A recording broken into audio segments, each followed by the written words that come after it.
तो जय हिंद all of you. Today we are going to learn about patent act 1970। सारे लोगों ने सुना है पेटेंट करा लिए भैया, पेटेंट करा लिए। तो आज हम लोग जानेंगे पेटेंट करवाया कि नहीं।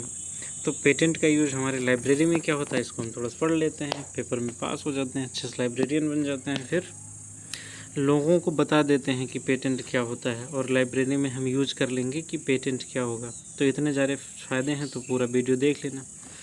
अब पेटेंट क्या होता है? किसी व्यक्ति या कंपनी या संगठन के रूप में व्यक्तियों के समूह को प्रदान किया जाने वाला वह अधिकार है जो किसी खास आविष्कार, ध्यान देना है यहाँ पे, खास आविष्कार होना चाहिए, बेजोड़ निर्माण प्रक्रिया से लाभ उठाने का हक प्रदान करता है। पेटेंट किसी भी आवेदक को देश की सरकार द्वारा प्रदान किया जाता है और इससे आविष्कारकर्ता को एक सीमित अवधि तक यह अधिकार मिल जाता है कि उसकी अनुमति के बिना कोई अन्य व्यक्ति उसके आविष्कार का किसी भी रूप में इस्तेमाल नहीं कर सकता है। तो ये है, समझ में आया होगा। तो ये बहुत इम्पोर्टेंट चीज़ है उन लोगों के लिए जो बहुत ही मेहनत करते हैं, आविष्कार करते हैं। तो उसका पेटेंट पिछले वीडियो में मैंने बताया था कि किस तरह जगदीश चंद्र बसु ने पेटेंट नहीं करवाया था तो मार्कोनी ने करवा लिया था। रेडियो का आविष्कारक माना जाता है ना मार्कोनी। तो पेटेंट इम्पोर्टेंट चीज़ होती है। और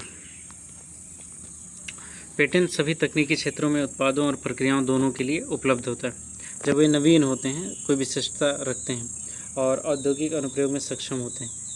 इस प्रकार ट्रिप्स अनुबंध है निर्धारित करता है। अच्छा, अपने देश में पेटेंट से लेकर पूरी दुनिया में बहुत लड़ाई होती है। एक तो अपना विकासशील देश है और यहाँ पे पेटेंट ये लोग करवा लेते हैं। जैसे मेडिकल क्षेत्र में क्या होता है कि प्रावधान ऐसा है कि अगर मेडिकल क्षेत्र में पेटेंट से छूट मिलती है कि मान लीजिए कोई दवा बनाई जाती है, एक कैंसर की दवा है, उसकी कीमत लाखों रुपए में है, 10 लाख रुपए के करीब उसकी कीमत है।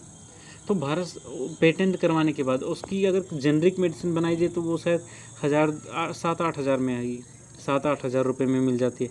तो सुप्रीम कोर्ट ने ऑर्डर दिया कि, तो सुप्रीम का कोर्ट के पास पावर होता है कि कंपलसरी लाइसेंस देना। तो कंपलसरी उस प्रोडक्ट को हमने बना लिया कैंसर का। तो अमेरिका ने धमकी वगैरह दिया था भारत को कि ये सब आप लोग नहीं करिए, क्योंकि ये कंपनियां लाखों करोड़ों या अरबों खरबों कमाती हैं, इनका बिलियंस में तो टर्नओवर होता है। तो ये किसी भी सरकार पर दबाव भी डालती हैं।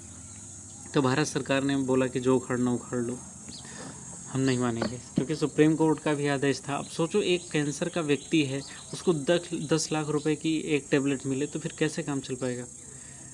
तो भारत सरकार उसको 8,000 पे उसे जेनरिक में मिल जाता है, फिर उस पर सब्सिडी देती है, तो कुछ ही रुपए में कैंसर पेशेंट्स को मिल जाएगा। और कैंसर पेशेंट्स इतना ज़्यादा है ना अपने देश में कि उसकी कहना ही क्या है। तो ये एक छोटी सी बात एक बहुत बड़ा कांड हो जाता है पेटेंट के ऊपर। अभी हाल में कोविड में पेटेंट को लेकर इतना नौटंकी किया जा रहा है। अब एक RCP समझौता है, regional comprehensive economic RCP partnership. इसमें क्या इसमें अमेरिका वगैरह नहीं है, इसमें जापान, ऑस्ट्रेलिया, ये सारे लोग हैं, न्यूजीलैंड वगैरह। तो ये लोग पहले पेटेंट 20 साल के लिए होता है इस समय। अब ये जापान वगैरह बोले पेटेंट को हम लोग 30 साल कर देंगे। तो इसीलिए RCP पे भारत ने समझौता ही नहीं किया, अभी तक उससे वो जुड़ा ही नहीं। भारत एक सदस्य के रूप में वो जाता है लेकिन उस पर सिग्नेचर नहीं करता इन सारी चीज़ों पर। तो ये पेटेंट बहुत इंपॉर्टेंट चीज़ है, ये पूरे देश पे प्रभाव पड़ता है और देश पे प्रभाव पड़ेगा तो हमें तो जानना ज़रूरी है भाई। तो सभी देश तकनीकी के क्षेत्र के सभी क्षेत्रों में आविष्कार के लिए पेटेंट प्रदान करते हैं। पेटेंट अधिनियम भारत में भी पारित किया गया 1970 में। इसमें कुछ अपवाद भी जो मैंने बताया था कि जैसे ये रासायनिक और औषधीय पदार्थों में सुधार के पेटेंट को तब रोक सकता है। अच्छा, एक दुष्ट आदमी, दुष्टों को मैं क्या बताऊँ, 20 साल तक तो इन्हें पेटेंट मिल जाता है। फिर एक ने क्या किया था कि मेडिसिन कोई बनाया था, तो उस मेडिसिन में क्या किया उसने, जब पेटेंट उसका ख़त्म होने वाला था तो उसमें थोड़ा सा सुधार कर दिया। उसने बोला एक नई दवा बनाई, थोड़ा सा सुधार करके, मतलब थोड़ा सा मॉडिफाई करके, मतलब स्कूटर को मॉडिफाई करके उसने स्कूटी बना दिया। उसके बाद बोल दिया हमने नई खोज कर ली। तो ऐसे ही सरकारों ने बोला ऐसे अगर खोज करते रहे तो फिर ये अनलिमिटेड टाइम के लिए इन लोगों के पास पेटेंट का अधिकार हो गया।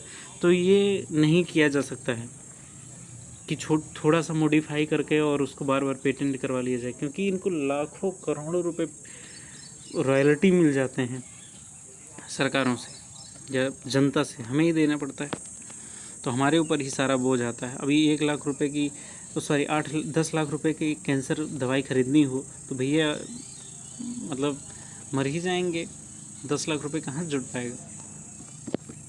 तो ये है, इसकी कुछ मुख्य विशेषताएं हैं, जैसे अनुसंधान और अनुदान अनन्य विशेषाधिकार को प्रोत्साहन देता है, और उन आविष्कारों को संहिताबद्ध करना जो पेटेंट योग्य नहीं है, कुछ चीज़ें पेटेंट योग्य होती भी नहीं हैं उसे भी। अब अमेरिका वाले दुष्टों ने क्या किया था कि भारत में पतंजलि के हमारे प्राचीन काल से हल्दी का हम लोग प्रयोग कर रहे हैं, हल्दी का प्रयोग, हल्दी के प्रोडक्ट्स, हल्दी वाला दूध, हल्दी साबुन में हल्दी का प्रयोग, और उपटन वगैरह में, विवाह में भी हल्दी।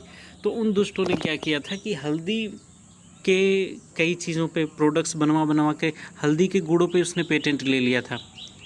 तो अब हम लोग हल्दी पे जब वो पेटेंट ले लिया तो हल्दी का हम कोई भी प्रोडक्ट बनाएंगे तो हल्दी के उस पर हमें रॉयल्टी देना पड़ेगा। तो भारत ने इसका कड़ा विरोध किया, उसने सारा सार्वजनिक कर दिया, सारा जितना अभी आपने बताया होगा ना, आयुष मंत्रालय का नाम सुना होगा, तो सारा का सारा जितना ज्ञान था, जितना आयुर्वेदिक ज्ञान था, सारा हमने सार्वजनिक कर दिया। Low of royalty, low of patent. तो बड़ा विरोध हुआ था इसका। अब हमने बचपन से भैया हल्दी का प्रयोग करना शुरू किया, अब ये बताएंगे कि पेटेंट लेकर के हम इनको रॉयल्टी देंगे। तो ऐसे पेटेंट का ये लोग मिसयूज़ भी करते हैं। ज़्यादातर ये पेटेंट, कॉपीराइट, ये सारी चीज़ें आई हैं विकसित देशों के द्वारा, विकासशील देशों के ध्यान में रखकर नहीं किया जाता। ये अमेरिका, ब्रिटेन, जापान, ये जो सारे विकसित देश हैं वो विकासशील देशों को आज एक तरह से गुलाम बना के रखे हैं, ये पेटेंट के नाम पे, कॉपीराइट के नाम पे। तो इसका मिसयूज़ भी बहुत ज़्यादा हो रहा है। ये सारी चीज़ें मैं इसलिए बता रहा हूँ क्योंकि आप पेटेंट के बारे में जानो, न्यूज़पेपर्स में जब पढ़े तो आए ये सारे शब्द तो पढ़ो, उसके बारे में मज़ा आएगा। द हिंदू रोज़ पढ़ा करो आप, दैनिक जागरण का राष्ट्रीय संस्करण पढ़ो, और तो सारे घटिया न्यूज़पेपर्स हैं। इंडियन एक्सप्रेस भी अच्छा है, इसमें कई आर्टिकल्स बहुत अच्छे अच्छे आते हैं। ये काफ़ी रिसर्च करते हैं कुछ न्यूज़पेपर्स, तो उसमें मज़ा आता पढ़ने में। और तो सब आयरू गैरू सारे लोग उसमें भरे रहते हैं। हिंदी न्यूज़पेपर्स तो बड़े ही वाहियात किस्म के लगते हैं। और विद्यार्थियों को तो न्यूज़ चैनल्स में Rajya Sabha TV, DD news, Lok Sabha TV, ये सारी चीज़ें देखनी चाहिए। बाकी तो सारे बकवास न्यूज़ चैनल्स हैं। तो ये मज़ेदार कुछ चीज़ें हैं, इससे आपको और जानकारी मिलती रहेंगी। नेक्स्ट, अब पुस्तकालयों में पेटेंट का क्या उपयोगिता है, इसके बारे में हम लोग जान लेते हैं। पेटेंट अधिनियम की शैक्षिक और सार्वजनिक पुस्तकालयों में कोई उपयोगिता नहीं है, परंतु यह वैज्ञानिक और तकनीकी पुस्तकालयों में बहुत ज़्यादा उपयोगिता है। ये ध्यान देने वाली बात है किस पुस्तकालयों में उपयोगिता ज़्यादा है और किस में नहीं है, क्योंकि इन पुस्तकालयों में आविष्कारशील गतिविधियाँ होती रहती हैं, और जो अन्वेषक होते हैं उन आविष्कारों को जानने की ज़रूरत होती है जो पेटेंट योग्य होते हैं। उन्हें कई विषयों की जानकारी की आवश्यकता होती है, जैसे आवेदन दाखिल करने हेतु, पेटेंट की स्वीकृति का विरोध करने हेतु, संशोधन हेतु आदि। यह जानकारी केवल भारत में ही नहीं अपितु अन्य देशों के लिए भी आवश्यक है। इस अधिनियम की उपयोगिता विधि पुस्तकालयों के साथ साथ वकीलों के निजी पुस्तकालयों के लिए भी है, जहाँ उन्हें पेटेंट संबंधी मुद्दों पर जानकारी की आवश्यकता होती है। इसके अतिरिक्त पेटेंट एजेंट, पेटेंट प्रतिनिधि, आविष्कारक आदि के द्वारा पेटेंट अधिनियम का अत्यधिक उपयोग किया जाता है। तो ये जो पेटेंट है, इस एक लाइब्रेरियन के लिए जानना बहुत ही ज़्यादा ज़रूरी है। और मैंने इतनी सारी चीज़ें पेटेंट के बारे में बताई, अभी तो बहुत कुछ मुझे पता है पेटेंट के बारे में, लेकिन वीडियो बहुत लंबा हो जाएगा। आप लोग पेटेंट के बारे में बहुत अच्छे से पढ़ना। और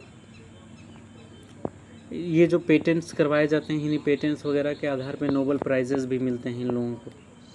ये इम्पोर्टेंट कड़ी होता है। तो ये पेटेंट एक तरह से ठीक बात भी है, लेकिन उसका दुरुपयोग बहुत ज़्यादा हो जाता है। थोड़ी मानवता भी रखनी चाहिए। अब अफ्रीकन कंट्रीज़ या अपने देश में, एशियन कंट्रीज़ में इतनी ज़्यादा गरीबी है और पेटेंट के नाम पे इतना ज़्यादा लूट लिया जाए तो फिर कहाँ तक हो। जैसे वो आपने पैडमैन मूवी देखा होगा, तो पैडमैन मूवी में छोटी सी वो मशीन बनाता है, तो उस मशीन का कॉस्ट होता है बहुत कम, मतलब शायद 10-12 हज़ार में ही बना देता है, या 20 हज़ार में, या उससे भी कम। लेकिन उससे एक कंपनी आती है कि हम वो पेटेंट आपका कर देते हैं और पेटेंट करवा करके आप लाखों करोड़ों कमा सकते हैं। लेकिन उसने मना कर दिया था, वो खुद साइकिल पे बना के बेचता था। ये वास्तव में सच्ची कहानी है। वो उनका मैं नाम भूल गया, वो साउथ इंडिया के कहीं किसी राज्य के हैं, आप उनके बारे में पढ़ना तो मज़ा आएगा। वो अपनी कहानी बताते हैं टेडेक्स वगैरह पे आकर के, तो काफ़ी इंस्पिरेशनल स्टोरी है। तो वो पेटेंट उन्होंने नहीं करवाया। तो ऐसे कुछ बहुत ही अच्छे लोग हैं अपने देश में जिन्होंने पेटेंट नहीं करवाया है, लेकिन उसका खामियाजा भी होता है कि जो पेटेंट आप नहीं करवाओगे तो दूसरा करवा लेगा, ये चीज़ है। तो अगला हम लोग पढ़ेंगे क्या चीज़, सूचना प्रौद्योगिकी अधिनियम 2000 पे। तो आज हम लोग इसी को पेटेंट को यहीं पे समाप्त करते हैं। Thank you for attention and attending my video. Thank you very much for giving me your precious time of your life. All the best.